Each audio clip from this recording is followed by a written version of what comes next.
குடும்பத்திலிருந்து சத்குரு பெறுதல். குருநாதன் இல்லாமல் சத்குரு வாய்ப்பு தான் ரொம்ப சிரமம்.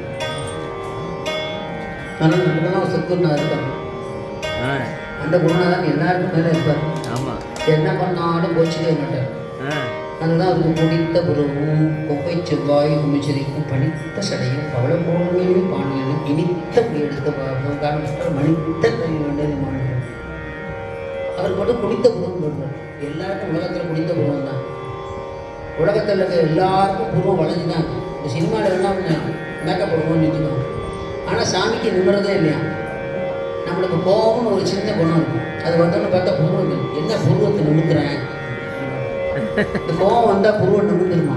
சுவாமிக்கு நிமிந்ததே கிடையாது. அதனால கோபமே அதனால குடித்த புருவம் எல்லாருக்கும் சொல்லுவாரு. அவருக்கு மட்டும் தனியாக சொல்லணும். அப்போ குடித்த புருவம் கொப்பை செவ்வாய் குமிச்சரி லேசாக அப்படி சிரிச்ச மாதிரி இருக்கும். ஒரு இன்ட்ரடியூஸ் மைனிங் பார்த்தோன்னா ஒரு அறிமுகம் போட்டேன். பாப்பா வந்துட்டியா, நல்லா இருக்கியா அப்படின்னா வந்துட்டியா. கொப்பை செவ்வாய் குமிச்சு லேசாக சிரிச்சா ரொம்ப பக்கத்தான சிரிக்கணும். என்ன மாதிரி உங்களை மாதிரி அழகாக சிரிச்சா. பணித்த சடை அப்படி எரிச்சு போது கொஞ்சம் லேசாக கலக்கல காய வச்சு அப்படி ஒரு சடை.